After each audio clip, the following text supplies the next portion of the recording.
Brought to you by V Guard. महाराष्ट्रात सर्व 48 जागांवर आता मतदान झालेलं आहे, त्यामुळे कुणाच्या नेमक्या किती जागा येणार हा आताच्या घडीचा सगळ्यात मोठा प्रश्न आहे। आपल्यासोबत भाजपचे प्रवक्ते नेते प्रवीण दरेकर, आपण त्यांच्याशी बोलणार आहोत।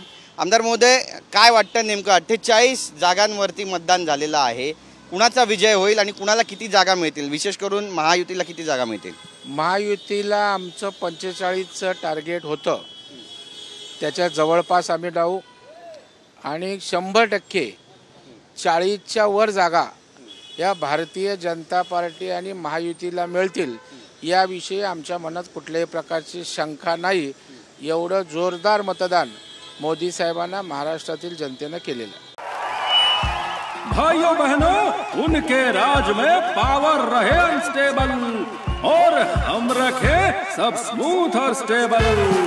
हमारा नेता कैसा हो जो स्टेबल पावर दे वैसा हो।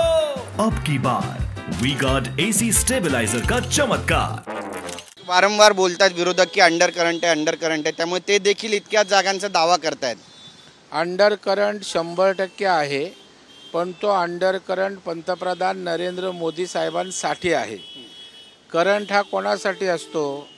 तर विकास कामासाठी असतो किंवा त्या ठिकाणी अँटी इन्कम्बन्सी असते, नेतृत्वाशी संबंधित विषय असतो। मला वाटतं सगळ्या बाबतीत अंडर करंट हा पंतप्रधान नरेंद्र मोदी साहेबांसाठी असू शकतो, त्यांनी केलेल्या विकास कामांसंदर्भात असू शकतो आणि कुठल्याही गोष्टी निगेटिव्ह या ठिकाणी भारतीय जनता पार्टी किंवा केंद्र सरकार राज्य सरकारच्या नव्हत्या। आणि त्याच्यामुळे पुन्हा एकदा देशाच्या भविष्यासाठी पंतप्रधान नरेंद्र मोदी साहेब हवेत हा जनाधार त्या ठिकाणी बोलत होता। कालही आम्ही पाहिलं त्या ठिकाणी सर्व वस्त्यांमधली लोक मोदी साहेबांसाठी 3-3 तास रांगेत उभी राहून अव्यवस्था असून त्या ठिकाणी घामानं ओलचिंब होऊन सुद्धा त्या ठिकाणी त्यांनी मतदान केलं, यावरनं आपल्याला दिसून येतं। उनका बैकअप सिर्फ कल तक और हमारा चांद तक। हमारा नेता कैसा हो जो नॉन स्टॉप बैकअप दे वैसा हो। अब की बार वी गॉट इन्वर्टर बैटरी का चमत्कार। साहेब, तुम्ही आता उल्लेख केला की घामाघूम झाले लोक, अव्यवस्था होती, याला नेमकं जबाबदार कोण आहे? कारण 3 जणांचा आतापर्यंत मृत्यू झालेला आहे। वरळीमध्ये सुद्धा एका शिवसैनिकाचा मृत्यू झाला। अरविंद सावंत यांनी आरोप केलेले आहेत की याला निवडणूक अधिकारी जबाबदार आहेत, निवडणूक आयोग जबाबदार नाही। 100% निवडणूक यंत्रणा जबाबदार आहे, कारण शेवटी निवडणुकीचे बूथ ठरवताना, व्यवस्था ठरवताना अधिकाऱ्यांनी तिथली व्यवस्था पाहण्याची आवश्यकता होती। परंतु एखादा कोंबड्यांचा खुराडा असतो, त्या खुराड्याप्रमाणे त्या ठिकाणी बूथ केले होते। बाहेर कुठल्याही प्रकारचं व्हेंटिलेशन नव्हतं, पाण्याची व्यवस्था नव्हती आणि त्याच्यामुळे सर्वस्वी निवडणूक यंत्रणा जबाबदार आहे। मी जरी सत्ताधारी पक्षाचा असलो तरी शेवटी लोक महत्त्वाचे आहेत। लोकशाहीचा उत्सव म्हणत असताना मतदानाची काळजी घेण्याची व्यवस्था असणं आवश्यक आहे आणि जेव्हा लोक मोठ्या प्रमाणावर मतदानाला येत असतात त्यावेळेला आपली जबाबदारी आहे। मी तर म्हणून या यंत्रणेची चौकशी करून कडक कारवाई या निवडणूक राबवणाऱ्यांवर व्हायला हवी।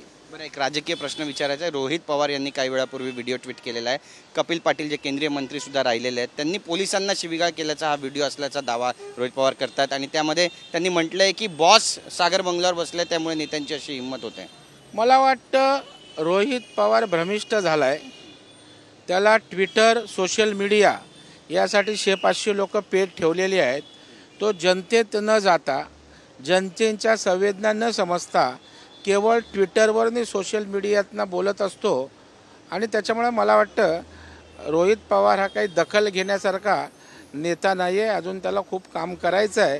त्याने जरा कमी बोललं आणि कमी त्या ठिकाणी जर बडबड केली तर त्या ठिकाणी त्याच्या भविष्यासाठी योग्य आहे। नक्कीच एक महत्त्वाचा प्रश्न आहे। काल जी निवडणूक प्रक्रिया पार पडली यामध्ये उद्धव ठाकरे यांनी सुद्धा पत्रकार परिषद घेतली। संजय राऊत आज म्हणतात की ज्या ठिकाणी आम्हाला जास्त मतदान होणार होतं, ठाकरे गटाला जास्त मतदान होणार होतं, तिथे जाणीवपूर्वक ही प्रक्रिया धीमी करण्यात आली, थेट आरोप आहे आणि यामध्ये शिंदे गट भाजप माहिर आहे असं सुद्धा म्हणतात। मला वाटतं शेवटी आरोप करण्याशिवाय त्यांच्या हातात काय नाही।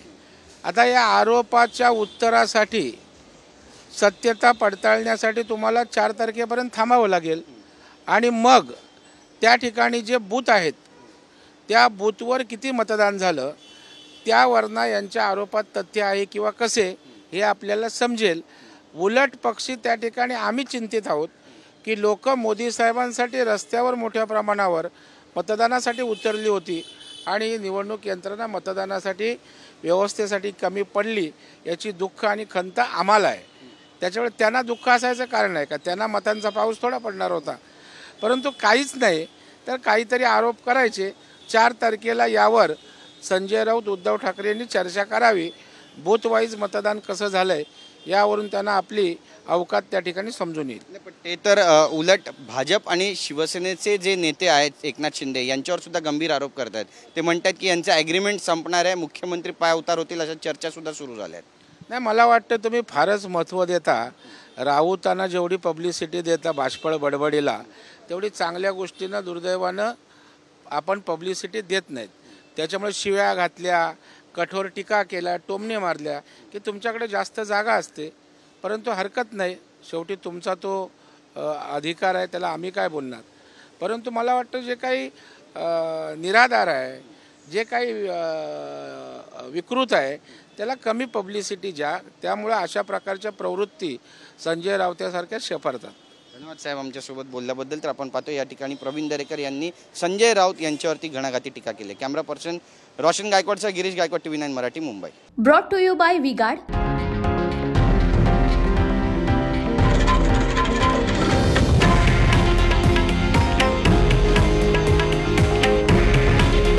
हे आहे देशातील नंबर 1 न्यूज नेटवर्क आणि आपण पाहत आहात TV9 मराठी. काळजी तुमची, हित महाराष्ट्राचं.